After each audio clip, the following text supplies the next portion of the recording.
Hello friends আসসালামু আলাইকুম everyone নমস্কার আদাব। আজকের ক্লাসটা হচ্ছে সিডিপির ক্লাস নাম্বার 3। আপনারা যে প্রিভিয়াস ক্লাস ছিল প্লেলিস্টের মধ্যে পেয়ে যাবেন, সেই প্লেলিস্ট থেকে প্রিভিয়াস ক্লাসগুলো দেখবেন, কারণ আমি নন টু আননোন যাচ্ছি। যে প্রথমে যে বেসিক কোয়েশন আছে সেই বেসিক কোয়েশনগুলো প্রথমে দিচ্ছি, তারপরে একটু মডারেটের দিকে আসছি। প্রথম যে দুইটি ক্লাস ছিল তার মধ্যে এইগুলি কোয়েশন থেকে একটু বেসিক ছিল। আজকে যদি প্রথম থেকে দেখেন তাহলে আপনি কোয়েশনের সাথে রিলেট করতে পারবেন। আজকের যে প্রথম কোয়েশন সেটা হচ্ছে the most critical period of acquisition and development language is. Language acquisition মানে ভাষা অর্জন আর ডেভেলপমেন্ট অফ ল্যাঙ্গুয়েজ কোন ক্রিটিক্যাল পিরিয়ড, কোন পিরিয়ডটাকে বলা হয় যে ভাষা ডেভেলপমেন্টের জন্য, বা এটাকে বলতে পারেন আপনি সেন্সিটিভ পিরিয়ড বা ক্রুশিয়াল পিরিয়ড এটাকে বলতে পারেন। এই ক্রিটিক্যাল পিরিয়ডের জায়গায় দিতে পারে যে সেন্সিটিভ পিরিয়ড। ল্যাঙ্গুয়েজ ডেভেলপমেন্টের জন্য কোন পিরিয়ডটি সবথেকে সেন্সিটিভ বা কোন পিরিয়ড সবথেকে ক্রিটিক্যাল পিরিয়ড। ল্যাঙ্গুয়েজ ডেভেলপমেন্টের জন্য সবথেকে ক্রিটিক্যাল পিরিয়ড হচ্ছে আর্লি চাইল্ডহুড। এখানে বাচ্চা ফার্স্ট ল্যাঙ্গুয়েজ অ্যাকোয়ার করতে পারে। প্রিনাটাল পিরিয়ড হচ্ছে যে প্রেগনেন্সির সময়ের যে পিরিয়ড সেটা। আর মিডল চাইল্ডহুড এটা নয়, অ্যাডোলেসেন্স যেমন 11 to 18 এটা ধরতে পারেন।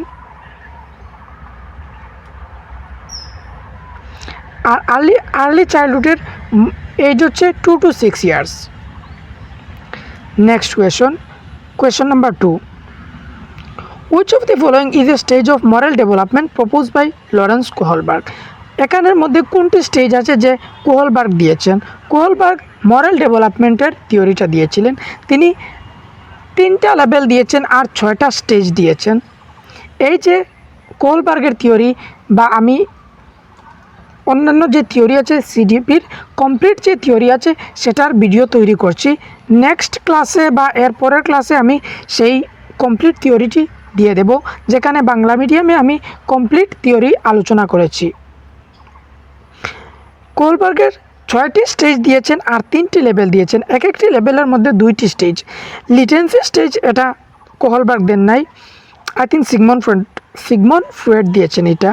তারপর হচ্ছে দি সোশ্যাল কন্ট্রাক্ট ওরিয়েন্টেশন, এই স্টেজটা কোহলবার্গ দিয়েছেন। এটা হচ্ছে level 2 I think third stage এটা স্টেজ। তারপর হচ্ছে কনক্রিট অপারেশনাল স্টেজ এটা পিয়াজে দিয়েছেন। তারপর হচ্ছে ইন্ডাস্ট্রি ভার্সেস ইনফিরিয়রিটি স্টেজ এটা দিয়েছেন এরিকসন। অপশন 2টা হচ্ছে সঠিক, the social contract orientation. Next question number 3, during classroom discussion a teacher often pays more attention to boys than girls, this is an example of. এটা কী ধরনের example? যে teacher গার্লসের দিকে এত অ্যাটেনশন দিচ্ছে না, কিন্তু বয়েজের দিকে অনেক মনোযোগ দিচ্ছেন, অনেক অ্যাটেনশন দিচ্ছেন। Gender bias, gender identity, gender relevance, gender constancy. Gender constancy হচ্ছে সেটা যে একটা বাচ্চা যেভাবে কাপড়টাকে চেঞ্জ করতে পারে ঠিক ওইভাবে তার যে সে ছেলে তাকে চেঞ্জ করতে পারবে না মেয়ের মধ্যে, এটা হচ্ছে জেন্ডার কনস্ট্যান্সি। জেন্ডার আইডেন্টিটি মানে একজন ছেলে সেটা জানে ছেলে, আর মেয়ে সে মেয়ে জানে তাই একটা মেয়ে, সেটা হচ্ছে জেন্ডার আইডেন্টিটি। আর এই কোয়েশনের আনসার হচ্ছে জেন্ডার বায়াস মানে জেন্ডার স্টিরিওটাইপিক। যদি কোয়েশনের মধ্যে জেন্ডার স্টিরিওটাইপ থাকতো তাহলে সেটাও সঠিক হয়ে যেত, কারণ স্টিরিওটাইপের মধ্যে ঢুকে যায় জেন্ডার বায়াসটা। অপশন 1টা হচ্ছে সঠিক অপশন, জেন্ডার বায়াস। টিচার কী করছেন? মেয়েদের প্রতি এত অ্যাটেনশন না দিয়ে ছেলেদের প্রতি বেশিরভাগ অ্যাটেনশন দিচ্ছেন। যখন এক পক্ষের দিকে বেশি অ্যাটেনশন দেওয়া হয় সেটা হয়ে যায় gender bias. Question number 4, which of the following is an effective strategy to reduce children's gender stereotyping and gender rules conformity? Gender যে স্টিরিওটাইপিং যেটা থট আছে বা জেন্ডার রুল কনফর্মিটি বলতে সেটা যেমন একটা মেয়ে চুড়িদার পরে সেটা দেখে আরেকটি মেয়েও চুড়িদার পরবে, এই যেটা এটা হচ্ছে জেন্ডার রুল কনফর্মিটি। এখন এই যে জেন্ডার স্টিরিওটাইপিং বা জেন্ডার কনফর্মিটি এটা আমরা কিভাবে দূরে সরাতে পারি? এই যে থট যেটা আছে সেটা কীভাবে থটটা সরাতে পারি, রিডিউস করতে পারি, কম করতে পারি? ডিসকাশন অ্যাবাউট জেন্ডার বায়াস, যখন আমরা ডিসকাশন করাবো বাচ্চাদের গ্রুপের মধ্যে ডিসকাশন বা ডিবেট করাবো তখন বাচ্চারা তুলে ধরতে পারবে কথাগুলো। তো জেন্ডার স্টিরিওটাইপ থট বা জেন্ডার কনফর্মিটি এইগুলো একমাত্র ডিসকাশন দিয়ে বা ডিবেট করে এইগুলোর মাধ্যমে দূর করা যায়। ইমপ্লিসিং জেন্ডার স্পেসিফিক রুলস এটা করলে হবে না।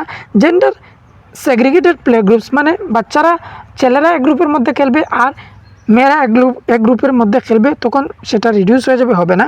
জেন্ডার সেগ্রিগেটেড সিটিং অ্যারেঞ্জমেন্ট মানে ছেলেরা এক সিটের মধ্যে বসবে আর মেয়েরা অন্যান্য সিটের মানে এক সারিতে বসবে, এইভাবে এটা করলে হবে না। যখন ডিসকাশন হবে, বাদ বিবাদ হবে, তখন জেন্ডার স্টিরিওটাইপিক সেটা রিডিউস করা যাবে। অপশন 1 হচ্ছে সঠিক option. Next question, which of the following theorists while viewing children as an active seeker of knowledge emphasize the influence of social and culture content of their thinking? কোন theorist এটা বলেছেন যে children হচ্ছে active seeker বা knowledge constructor? এটা কোন theory বলেছে বা কে বলেছে এটা? জেবি ওয়াটসন, লেভ ভাইগস্কি, জিন পিয়াজে, লরেন্স কোয়ালবার্গ। এখানে স্পেসিফিকভাবে বলে দিয়েছে কি সোশিয়াল অ্যান্ড কালচার। ভাইগস্কি সোশিয়াল আর কালচারকে অনেক ইম্পর্টেন্ট দিয়েছেন, আর যদি এখানে সোশিয়াল কালচার থাকতো না, এখানের মধ্যে পিয়াজে দেওয়া থাকতো, সোশিয়াল কালচার না থাকতো, যে অ্যাক্টিভ কনস্ট্রাক্টর কে বলেছেন, তাহলে জিন পিয়াজে হয়ে যেত। এখানে যে সোশিয়াল আর কালচারকে ইম্পর্টেন্ট দেওয়া আছে, ভাইগস্কি বলেছেন বাচ্চা যে সমাজের মধ্যে থাকবে সেখান থেকে ইন্টারেক্ট করে তার কগনিটিভ ডেভেলপমেন্ট হবে কিংবা তার কালচার অনেক প্রভাব ফেলবে এটির দিকে। এটার সঠিক অপশন হচ্ছে লেভ ভাইগস্কি। অপশন 2 যেটা আছে সেটা সঠিক।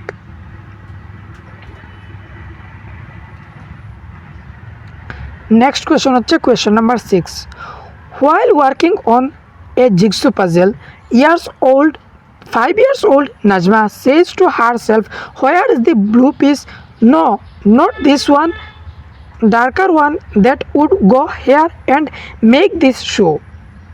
This kind of talk is referred to by Vygotsky as, মানে নাজমা তার বয়স হচ্ছে 5 বছর, আর নজমা যখন একটা পাজল সলভ করছে, জিগসু পাজলটা সলভ করছে, তখন নজমা বলছে যে কোথায় তার ব্লু পিসটা কোথায়, কিংবা যে এটা নয়, এইভাবে যখন সে নিজে নিজে কথা বলছে, এই কথাটাকে ভাইগস্কি কি বলেছেন?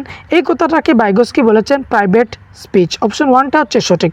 আর যদি এখানে this kind of talk is refer to by পিয়াজে লেখা থাকতো, তাহলে সেটা ইগোসেন্ট্রিক স্পিচ হয়ে যেত।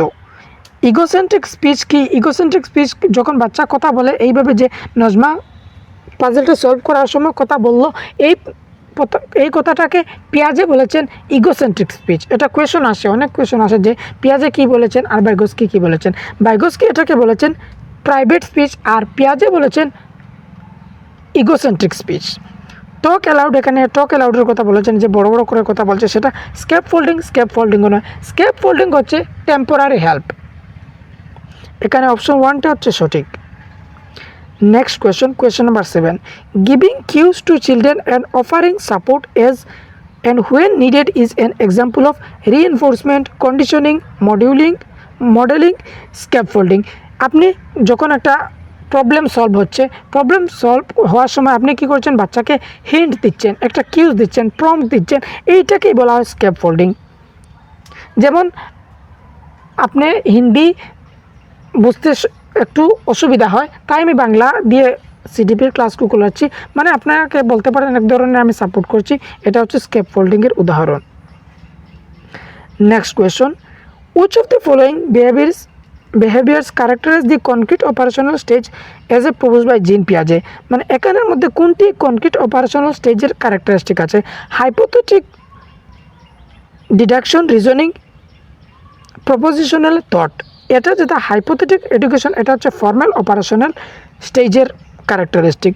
কনজারভেশন, ক্লাস ইনক্লুশন, এটা হচ্ছে কনক্রিট অপারেশন স্টেজের ক্যারেক্টারিস্টিক।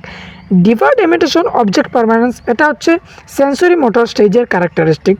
আর make believe play, irreversibility of thought, এটা সেটা না। মেক বিলিভ প্লে সেটা যেমন একটা বাচ্চারা যে রান্না বাসা খেলে মা বনে কিংবা একটা বাচ্চা বাবা বনে, এই ধরনের যেটা থাকে সেটাকে বলা হয় মেক বিলিভ প্লে, মানে ভবিষ্যতের জন্য তারা তৈরি হচ্ছে, সেটা হচ্ছে make believe play.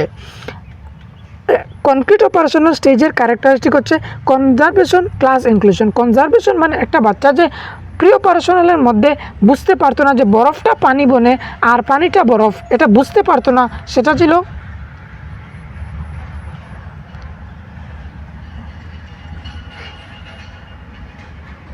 Pre operational স্টেজের ক্যারেক্টারিস্টিক। আর এটা হচ্ছে যে এখন এই বরফ পানি আর পানিটা বরফ এটা বুঝতে পারছে। ক্লাস ইনক্লুশন মানে একটা বাচ্চা শেপ কিংবা ট্রায়াঙ্গেল, এগুলো যে শেপ আছে ট্রায়াঙ্গেলের জায়গায় ট্রায়াঙ্গেল আর সার্কেলের জায়গায় সার্কেল, এগুলোকে ক্লাসিফাই করতে পারছে কিংবা একটা অ্যাসেন্ডিং ডিসেন্ডিং এগুলো করতে পারছে। এটা হচ্ছে ক্লাস ইনক্লুশন। অপশন 2টা হচ্ছে সঠিক অপশন। আপনারা কমেন্টের মধ্যে জানাবেন যে আমার স্পিডটা কম আছে কিংবা ঠিকঠাক আছে, সেটা বলে দেবেন, বা যদি কিছু মডিফাই করার আগে সেটাও বলবেন কমেন্টের মধ্যে। কোয়েশ্চন নাম্বার 9 হচ্ছে which of the following is a Piagetian construct on the context of cognitive development of children. মানে এখানে পেঁয়াজে দেওয়া কী জিনিস আছে, schemas, observational learning, conditioning, reinforcement. Conditioning, observation এগুলি বিহেভিয়ারিস্ট থিওরি দেওয়া।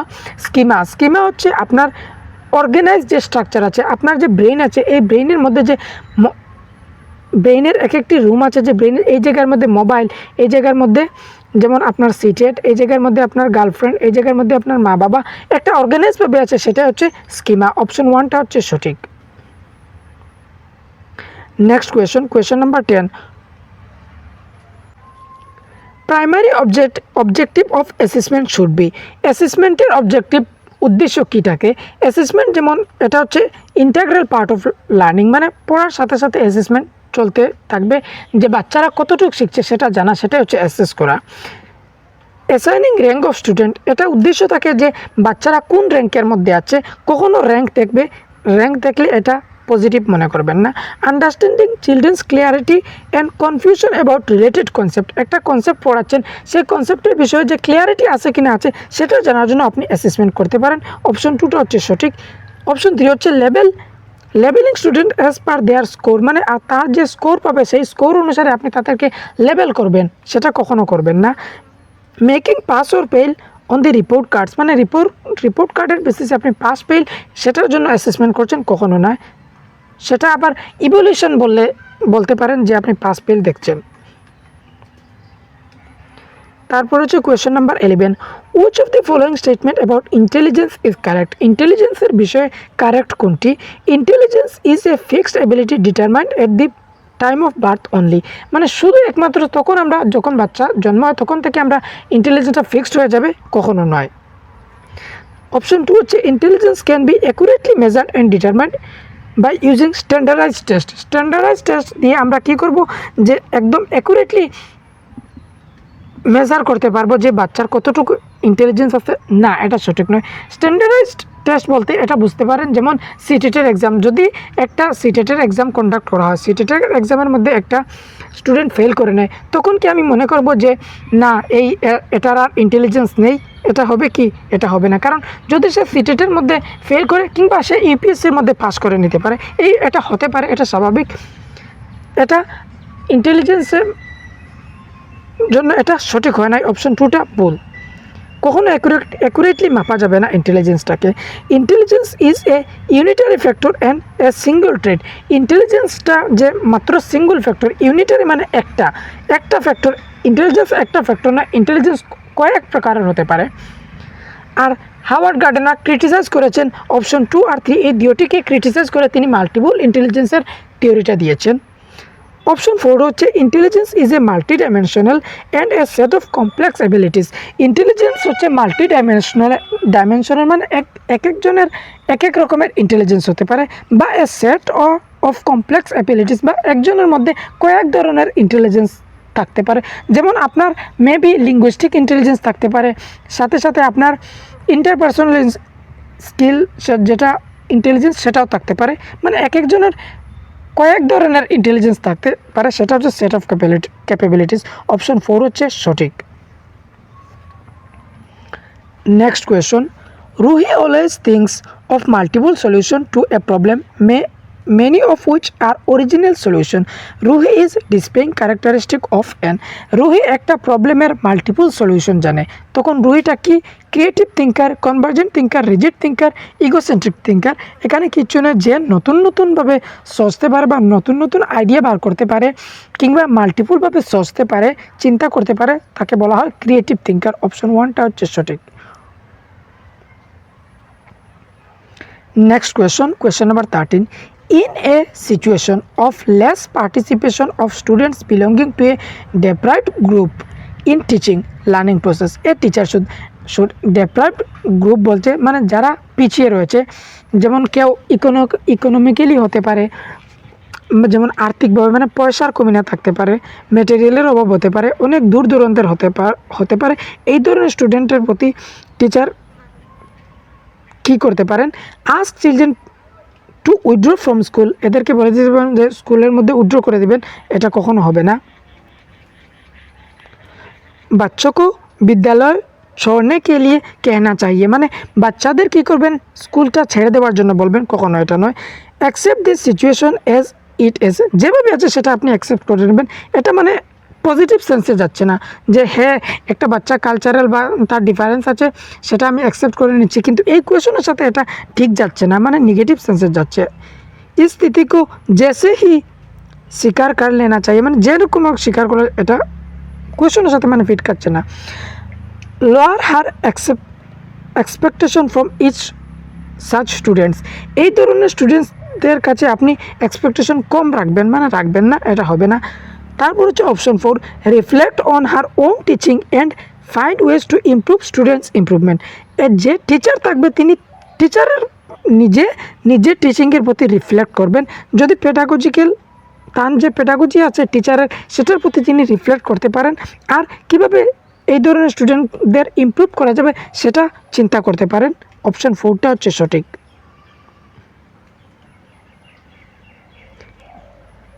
আচ্ছা, যদি এখানে 4 থাকতো না তাহলে আমরা যেমন 2 দিকে চলে যেতাম, কিন্তু 4 সব থেকে বেস্ট অপশন হচ্ছে, মানে যেরকম আছে ঠিক তো ওইরকম অ্যাকসেপ্ট করে না, বা একটু পজিটিভ যাচ্ছে একটু নেগেটিভও যাচ্ছে, বুঝতে পারছেন আপনারা। তারপর হচ্ছে question number 14, in an inclusive classroom a teacher dash individualised education plans, মানে আইইপি। ইনক্লুসিভ ক্লাসরুম মানে এডুকেশন ফর অল, প্রত্যেক ধরনের ছাত্র থাকবে ক্লাসের মধ্যে, চাহে ডিসলেক্সিয়া চাহে যে কোনো ধরনের অসুবিধা হোক, প্রত্যেক ধরনের অসুবিধাওয়ালা নর্মাল স্কুলের মধ্যে পড়তে পারবে, সেটা হচ্ছে ইনক্লুসিভ এডুকেশন কিংবা ইনক্লুসিভ ক্লাসরুম।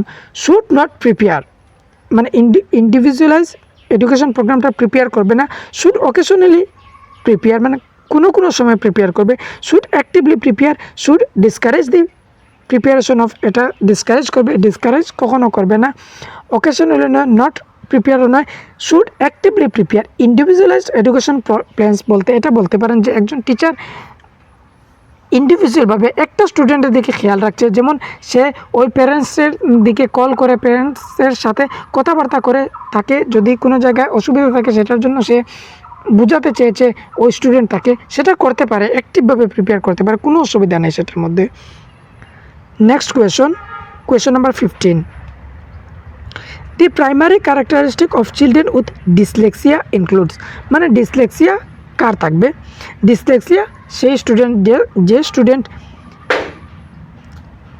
SOW সটাকে কী পড়বে, WAAS ওয়াস পড়বে, কিংবা বিকে ডি পড়বে, এই ধরনের স্টুডেন্টদেরকে বলা হবে ডিসলেক্সিয়া। আচ্ছা, এই যে লার্নিং ডিসেবিলিটিস আছে সেগুলি আমি আমার নোটসের মধ্যে এক একটি ডিসেবিলিটিস এর অনেক উদাহরণ দিয়ে আমি বুঝিয়েছি, সেই নোটসটা আমি টেলিগ্রামের মধ্যে দিয়ে দেবো যখন কমপ্লিট হয়ে যাবে, নেক্সট মেবি হয়ে যেতে পারে, নেক্সট ক্লাসের আগে থিওরিও কমপ্লিট হয়ে যেতে পারে, আর আপনার যে ম্যারাথন কমপ্লিট থিওরি সেটাও কমপ্লিট হয়ে যেতে পারে। অ্যাটেনশন ডেফিসিট ডিসঅর্ডার, মানে ডিসলেক্সিয়া যার থাকবে তার অ্যাটেনশন ডেফিসিট ডিসঅর্ডার, যে ADHD, যেটা ADHD সেই যে বাচ্চা এক জায়গা বা একটা জিনিস এক সময়ে শুনতে পারে না, সে ডিস্ট্র্যাক্ট হয়ে যায়, এক জায়গার মধ্যে কতটা সময় সে বসে থাকতে পারে না, সেই ধরনের স্টুডেন্টকে বলা হয় ADHD বা এই ধরনের অ্যাটেনশন ডেফিসিট ডিসঅর্ডার বলা হয়। Divergent thinking, fluency in reading, divergent thinking আছে ধরে নেন হয়ে যেতে পারে, কিন্তু ফ্লুয়েন্সি ইন রিডিং হবে না, মানে পড়ার মধ্যে এত স্পিড থাকবে না। ইনএবিলিটি টু রিড ফ্লুয়েন্টলি, একদম ফ্লুয়েন্টভাবে সে পড়তে পারবে না, ইনএবিলিটি হবে। Engaging in repetitive locomotor action, এখানে নয়, লোকোমোটর যেটা যেমন হাড্ডির সাথে রিলেটেড কোনো জিনিস সেটা হচ্ছে লোকোমোটর, হাড্ডির সাথে রিলেটেড কোনো অসুবিধা হলে তাকে বলতে পারেন যে লোকোমোটর ডিসেবিলিটিস। এখানে সঠিক অপশন হচ্ছে অপশন 3টা। Next question. The concept of inclusive education as advocated the Right to Education Act 2009 is based on RTE মানে প্রত্যেক বাচ্চারা কী করবে 6 to 12 বাচ্চারা কী করবে ফ্রি অ্যান্ড কম্পালসারি এডুকেশন পাবে, আর যদি ডিসেবলড হয় তাহলে 6 থেকে 18 বছর পর্যন্ত। দি বিহেভিয়ারিস্টিক প্রিন্সিপাল কখনো বিহেভিয়ারিস্টিক প্রিন্সিপালের উপর নির্ভর নয়। Sympathy attitude towards disabled. Sympathy একটা ওয়ার্ড আছে সিডিপির মধ্যে পাবেন সিম্পেথি, আর একটা ওয়ার্ড আছে এমপিথি। সিম্পেথিটা পজিটিভ নয়, এমপিথিটা পজিটিভ। এমপিথির মধ্যে আপনি নিজে ফিল করলেন, আর সিম্পেথির মধ্যে জাস্ট বলে গেলেন, উপরে উপরে বলে গেলেন যে হ্যাঁ ঠিক আছে এইভাবে আপনি কাউকে বলবেন যে দেখবেন আপনি কাউকে কিছু বোঝানোর সময় বলবেন না তোমার সিম্পেথির দরকার নেই। সিম্পেথিটা পজিটিভভাবে ইউজ হয় না, এমপিথি পজিটিভভাবে ইউজ হয়, মানে আপনি সেই জায়গায় ফিল করতে পারলেন। এটা নয় a right based humanistic perspective. Option 4 হচ্ছে mainstreaming of disable by offering them primary vocational education. এটা নয়, এটা হচ্ছে হিউম্যানিস্টিক পার্সপেক্টিভ অনুসারে অপশন 3টা হচ্ছে সঠিক option. Next question number 17। In the constructivist framework learning is primarily. Constructivist যেখানে বাচ্চা অ্যাক্টিভ থাকবে, চাইল্ড সেন্টার অ্যাপ্রোচ থাকবে, মিনিং মেকিং অ্যাপ্রোচ থাকবে, সেই জায়গা হবে constructive. Based on rote memorisation, কখনো রুট মেমোরাইজেশন কনস্ট্রাকটিভের মধ্যে হবে না। রুট মেমোরাইজেশন মানে আপনি পড়াগুলো মুখস্থ করে নেবেন, কখনো নয়।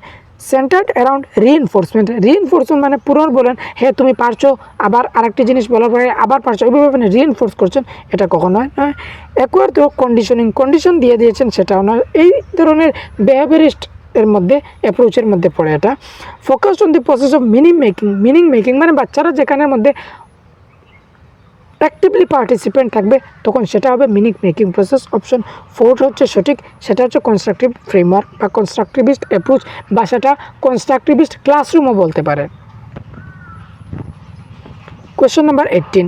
Naive theories that children construct about various phenomenon. Naive theories, আর এটাকে আরেক নামে জানা যায় অল্টারনেট কনসেপশন বা নাইভ থিওরিজ। এটা এই ধরনের থিওরিজ, যেমন আমরা যে আগে স্কুলের মধ্যে যখন যেতাম, তখন স্কুলের মধ্যে যাওয়ার সময় দেখবেন আপনি যখন ছুটে ছিলেন তখন নিশ্চয়ই এটা একবার হলেও ফিল করতে পারবেন, যখন খালি কলসি দেখতেন, দেখার পর বলতেন আজকে তো স্কুলে যাওয়ার পর আমি কী করবে, টিচার আমাকে পড়া ধরানোর পর কোনো না কোনো থ্রুই আমাকে পিটা হবে, মানে এই ধরনের যে কনসেপশন সেটাকে বলা হয় naive conception.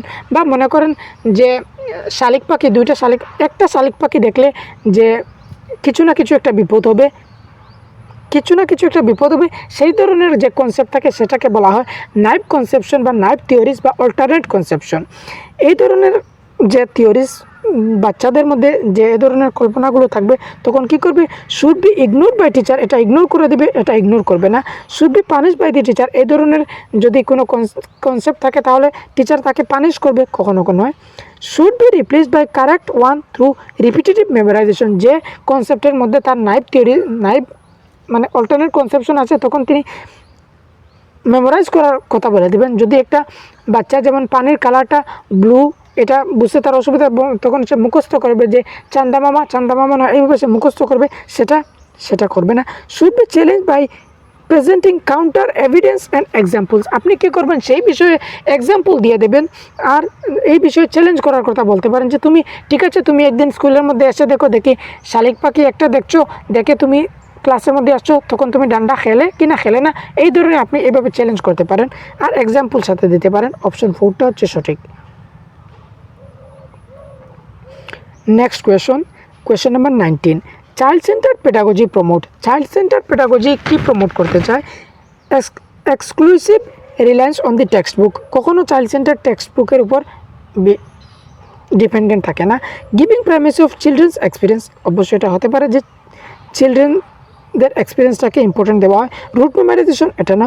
Labelling and categorisation of students based on their ability, তাদের যে এবিলিটি আছে, তাদের যে যোগ্যতা আছে সেটা দিয়ে আপনি তাদেরকে লেবেল করবেন, আর তাদেরকে আলাদা করবেন, ক্যাটাগরাইজ করবেন, কখনো এটা করবেন না।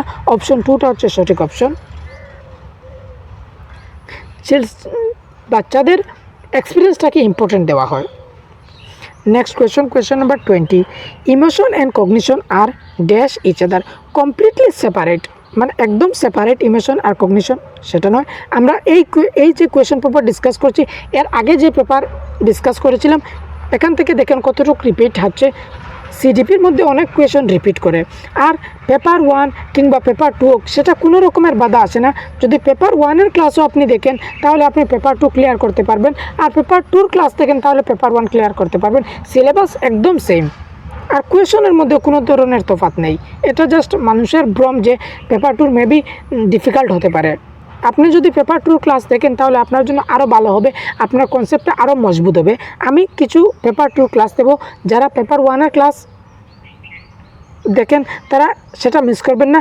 পেপার 1-এর ক্লাস দেখবেন, সাথে পেপার 2-র ক্লাস দেখবেন।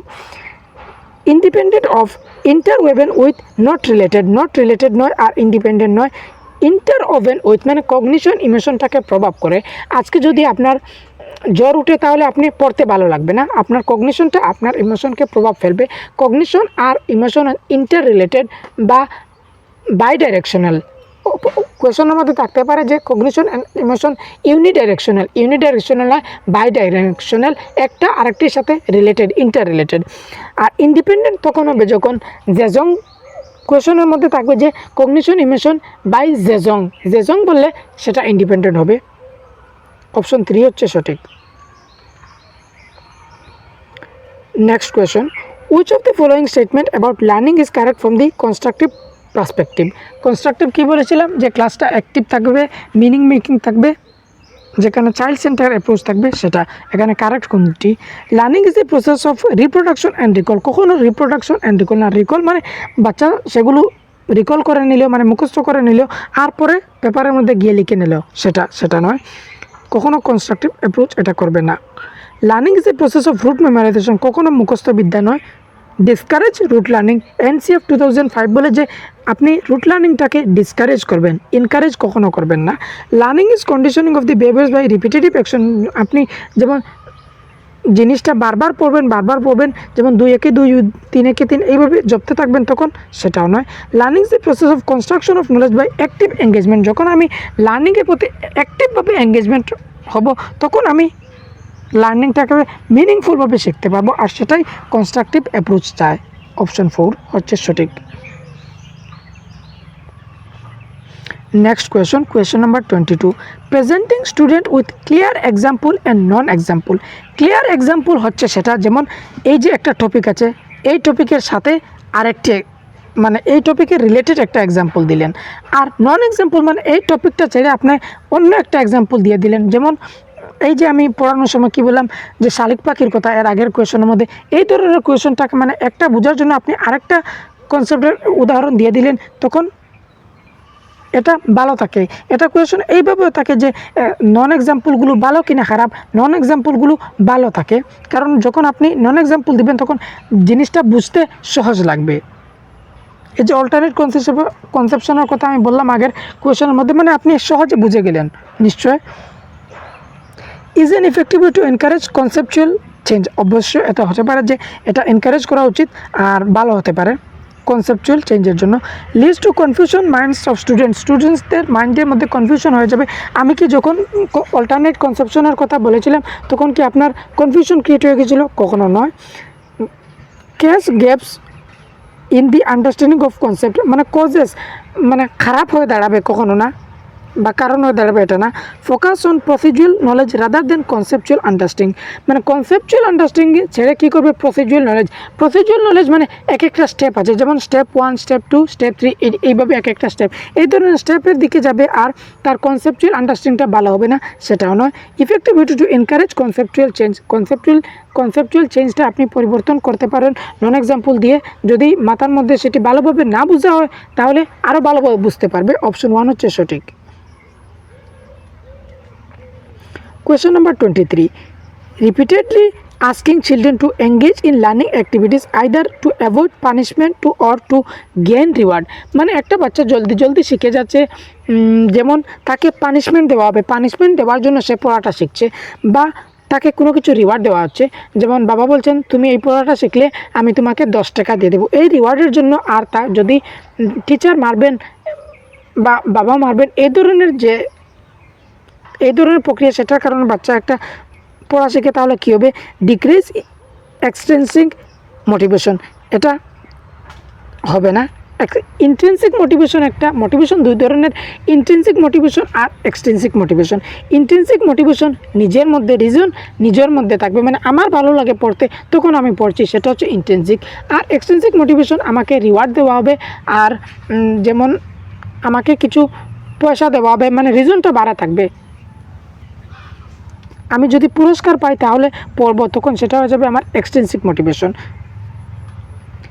would encourage children to focus on mastery rather than performance goals, decrease children natural interest and curiosity involved in the learning। যখন এই ধরনের পানিশমেন্ট কিংবা রিওয়ার্ডের জন্য বাচ্চা পড়বে, তখন তার যে ন্যাচারাল ইন্টারেস্ট যেটা আছে সেটা ডিক্রিজ হয়ে যাবে, আর তার যে কিউরিওসিটি যেটা থাকবে সেটাও চলে যাবে। অপশন 4 হচ্ছে সঠিক। Next question, which of the following practice promote meaningful learning. Meaningful learning কখন হবে? কোনটা মিনিংফুল লার্নিং প্রমোট করছে?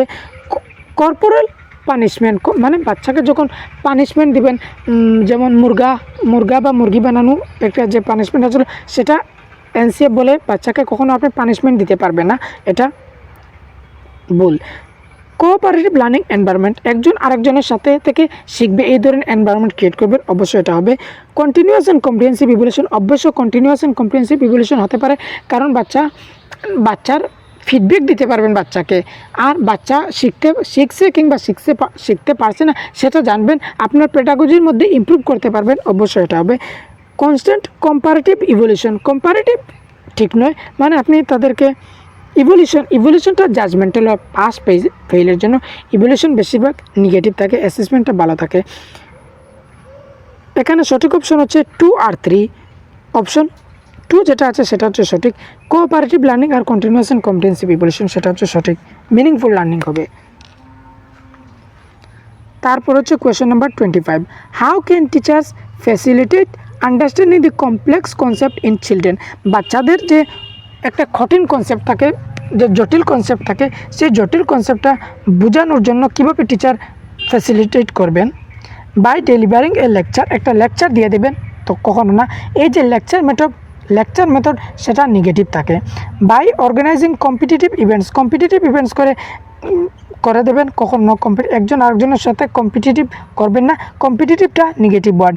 বাই রিপিটেটিভ মেকানিক্যাল ড্রিল করে, এটাও নয়, এটাও negative. By providing opportunities for exploration and discussion, যখন একটা বিষয়ের কঠিন বা কনসেপ্ট থাকবে, তারা এক্সপ্লোরেশন মানে খোঁজ করবে, আর এই বিষয়ে ডিসকাস করবে একজন আরেকজনের সাথে কিংবা একটা গ্রুপের মধ্যে সেটা ডিসকাস করবে, তখন তারা ভালোভাবে বুঝতে পারবে। টিচার সেই গ্রুপের মধ্যে ফ্যাসিলিটেট করতে পারেন, টিচার মিডিলের মধ্যে থাকবেন, প্রত্যেক স্টুডেন্টকে বুঝাবেন, এই ধরনের স্থিতি ক্রিয়েট করবেন। অপশন 4টা হচ্ছে সঠিক। Question number 26. A primary school teacher can encourage children to become effective problem solver. একটা ভালো প্রবলেম সলভার কীভাবে টিচার এনকারেজ করতে পারবেন?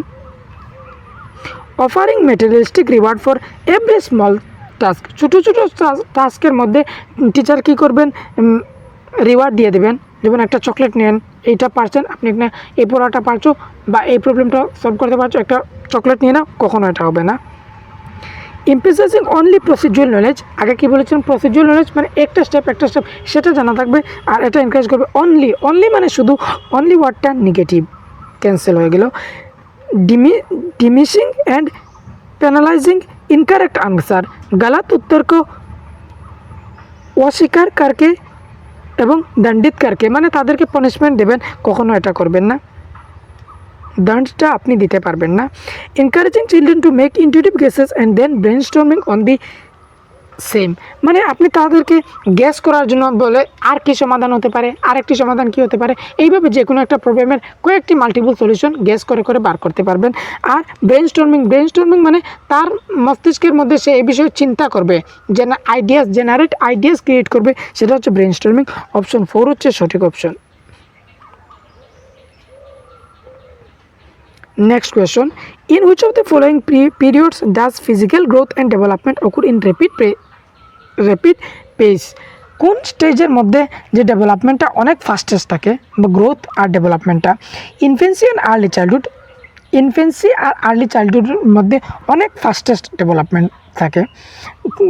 এই যে আর্লি চাইল্ডহুড যেটা থাকে সেটা ল্যাঙ্গুয়েজ ডেভেলপমেন্টের জন্য অনেক সেন্সিটিভ পিরিয়ড কিংবা ক্রিটিক্যাল পিরিয়ড থাকে। ইনফেন্সি আর আর্লি চাইল্ডহুড একটা বাচ্চার যে গ্রোথ আর ডেভেলপমেন্ট যেটা আছে সেটা অনেক ফাস্ট হয়। আর্লি চাইল্ডহুড প্রত্যেক ধরনের ডেভেলপমেন্টের জন্য ফাস্ট থাকে। Early childhood and middle childhood হয়, মিডিল চাইল্ডহুড অ্যান্ড অ্যাডোলেসেন্স এটা নয়। অপশন 1টা হচ্ছে সঠিক option. Next question, which of the following is not a principal of development? ডেভেলপমেন্টের প্রিন্সিপাল কোনটি নয়? ডেভেলপমেন্ট ইজ লাইফ লং, মানে ডেভেলপমেন্টটা লাইফ লং থাকবে। একটা বাচ্চার মানে প্রেগনেন্সির সময় থেকে একদম যতক্ষণ না একটা কবরের মধ্যে যাবে ততক্ষণ মানুষের ডেভেলপ হতে থাকে। ডেভেলপমেন্টটা কন্টিনিউয়াস থাকে। ওম টু টুম্ব। ডেভেলপমেন্ট ইজ মডিফাইয়েবল, এটা মানে সঠিক আছে। ডেভেলপমেন্টের একটা প্রিন্সিপাল যে ডেভেলপমেন্ট ইজ কন্টিনিউয়াস যেটা সেটা। ডেভেলপমেন্ট ইজ মডিফাইয়েবল মানে ডেভেলপমেন্টটাকে আপনি মডিফাই করতে পারবেন। মডিফাই বলতে সেটা যেমন বুঝে নেন, আমার যে প্রথম ক্লাস দিয়েছিলাম, প্রথম ক্লাসের মধ্যে আমি কিভাবে কথাবার্তাগুলো বলতাম আর এই ক্লাসের মধ্যে কিভাবে কথাবার্তা বলছি, মানে আমি মডিফাই করতে পারছি। প্রথমে আমি একটু আস্তে আস্তে কিংবা স্লোভাবে কীভাবে বলতাম, আর আজকে এই ভিডিওর মধ্যে আর একটু স্পিড হচ্ছে, মানে আমার ডেভেলপটা মডিফাই হচ্ছে অবশ্য সেটা। কিন্তু ডেভেলপমেন্টটা রিভার্সেবল নয়। রিভার্সেবল বলতে যেমন আপনি আজকে আছেন অ্যাডাল্টহুডের মধ্যে আর কালকে চলে যাবেন ইনফেন্সির মধ্যে, এটা হবে না। ডেভেলপমেন্টটা কখন রিভার্স করা যায় না, ইররিভার্সেবল থাকে। Development is influenced by both heredity and environment, এটাও হচ্ছে ডেভেলপমেন্টের প্রিন্সিপাল। ডেভেলপমেন্ট মানে আমরা যা কিছু আছি তা হেরিডিটি আর এনভায়রনমেন্টের রেজাল্ট আমরা। Development is universal and cultural contents do not influence it. Development is universal, এটা সঠিক আছে, কিন্তু cultural content do not influence it এটা সঠিক নয়। ডেভেলপমেন্ট ইজ ইউনিভার্সাল বলতে এটা বোঝাচ্ছে যে ডেভেলপমেন্টের যে স্টেজ আছে এই স্টেজগুলো ইউনিভার্সাল থাকবে। যেমন ইন্ডিয়ার বাচ্চা যদি থাকে তার ইনফেন্সি থাকবে, তারপরে আর্লি চাইল্ডহুড থাকবে, তারপরে লেটার চাইল্ডহুড থাকবে। এই যে স্টেজ আছে যেটা সেটা প্রত্যেক জায়গার বাচ্চা থাকবে, কিংবা যে কোনো জায়গার বাচ্চার ডেভেলপ হবে, চাहे ফিজিক্যাল হোক চাहे মেন্টাল হোক, পুরো দুনিয়ার পুরো ওয়ার্ল্ডের বাচ্চার ডেভেলপমেন্ট হবে। ইউনিভার্সাল এটা সেটা হচ্ছে ডেভেলপমেন্ট ইজ ইউনিভার্সাল। আর যে and cultural content do not influence it, এটা গড়বড় আছে এটার মধ্যে।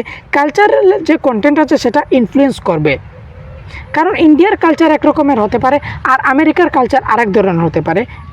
যে বাচ্চা যে কালচারের মধ্যে বড় হয় সেই কালচারটা অনেক ইনফ্লুয়েন্স করে। তাহলে কোনটি প্রিন্সিপাল নয়? নট অপশন 4টা ডেভেলপমেন্টের প্রিন্সিপাল নয়। কিন্তু এখানে আপনার 4টি প্রিন্সিপাল জানা হয়ে গেল। ডেভেলপমেন্ট ইজ লাইফ লং বা development is continuous, development is modifiable, development is influence by both heredity and environment, আর ডেভেলপমেন্ট ইজ ইউনিভার্সাল। সেখানে মিস্টেক হলো কোথায়, যে কালচারাল কন্টেন্টটা কোনো ধরনের ইনফ্লুয়েন্স করবে না। যদি এখানে ইনফ্লুয়েন্স ইট দিয়ে দিত তাহলে সেটাও সঠিক হয়ে যেত। Next question, question number 29, the primacy cause of individual variation, মানে ইন্ডিভিজুয়াল ভেরিয়েশন এক এক বাচ্চার এক এক সময় যে ধরনের পরিবর্তন আসে সেটাকে ইন্ডিভিজুয়াল ভেরিয়েশন বলতে পারেন। মানে আমার একরকম হতে পারে আরেকজনের আরেক রকম। একটা বাচ্চার 3 মাসে বসে যেতে পারে আর আরেকটা বাচ্চা বসতে 4 মাস লাগে, এই ধরনের যে ভেরিয়েশন সেটা। The genetic code receive by the individuals from by birth parents, এর জন্য এটা নয়। The inborn characteristic, the environmental influence, the complex interplay between heredity and environment, এটা হেরিডিটি আর এনভায়রনমেন্টের কমপ্লেক্স ইন্টারাকশন হচ্ছে। অপশন 4 হচ্ছে সঠিক। এখানে আরেকটি প্রিন্সিপাল মনে করেন, ডেভেলপমেন্ট হচ্ছে ইন্ডিভিজুয়াল ডিফারেন্স, একটা প্রিন্সিপাল আছে যে একটা বাচ্চা 3 মাসের মধ্যে বসতে পারছে, আরেকটা বাচ্চা 3 মাসের মধ্যে পারছে না, 5 মাসের মধ্যে বসতে পারছে। এটা কোন প্রিন্সিপাল? এটা হচ্ছে প্রিন্সিপাল অফ ইন্ডিভিজুয়াল ডিফারেন্স। তারপরে নেক্সট কোয়েশ্চন, কোয়েশ্চন নাম্বার 30, আর এটা হচ্ছে last question. Which of the following R example of secondary socialisation agency. আগের কোয়েশন যে আগের ক্লাস ছিল সেই ক্লাসের মধ্যে কোয়েশন ছিল যে প্রাইমারি এজেন্সি অফ সোশ্যালাইজেশন, সেটা কী ছিল? ফ্যামিলি ছিল। কিন্তু এটার মধ্যে কী আছে? Example of secondary socialisation, family. এখানে ফ্যামিলিটা হচ্ছে primary socialisation. Family and neighbourhood এটা আমরা প্রাইমারির মধ্যে কাউন্ট করে নিয়েছি। যদি ফ্যামিলি আলাদা নেবারহুড থাকতো তাহলে আমরা এটাকে সেকেন্ডারি ধরতাম। ঠিক ওইভাবে ফ্যামিলি অ্যান্ড মিডিয়া, ফ্যামিলি হচ্ছে প্রাইমারি কিন্তু মিডিয়া হচ্ছে সেকেন্ডারি, কিন্তু এটার সাথে থাকায় এটা হয়ে যাচ্ছে প্রাইমারি। স্কুল অ্যান্ড মিডিয়া, এই যে স্কুল সেটা সেকেন্ডারি এজেন্সি আর মিডিয়া সেকেন্ডারি এজেন্সি, এটাই আমাদের সঠিক অপশন। আর মিডিয়া অ্যান্ড নেবারহুড, এখানে যে নেবারহুড আছে সেই নেবারহুড থাকার কারণে আমরা মিডিয়াকে কনসিডার করে নিয়েছি প্রাইমারি। একটা কথা জানা রাখবেন যে প্রাইমারি হচ্ছে ফ্যামিলি, আর বাকি যত জিনিস থাকবে সেটা সেকেন্ডারি। আর বাকি কোয়েশনের উপর ডিপেন্ড করবে যে কোনটা আমাদের আনসারটা সিলেক্ট করতে লাগবে। এই যে কোয়েশনটা দেখছেন কীভাবে কোয়েশনটা আছে আর কীভাবে সিলেক্ট করতে হয়েছে, অপশন 3টা হচ্ছে সঠিক অপশন। তো এখানে আমাদের এই সেটটা কমপ্লিট হলো। আপনাদের এই পেপারটা কেমন লাগলো বা কার কত স্কোর আসলো সেটা কমেন্টের মধ্যে জানাতে পারেন। আর যদি আমার কোনো ইমপ্রুভমেন্টের প্রয়োজন হয় তাহলে আপনারা বলতে পারেন। যদি ভালো লাগে তাহলে ভিডিওটি লাইক করবেন। আপনার কোনো বন্ধু থাকলে তার যদি হিন্দি বুঝতে অসুবিধা হয় তাহলে এই চ্যানেলটা তাদেরকে শেয়ার করতে পারেন। টেলিগ্রামের মধ্যে জয়েন হয়ে যাবেন।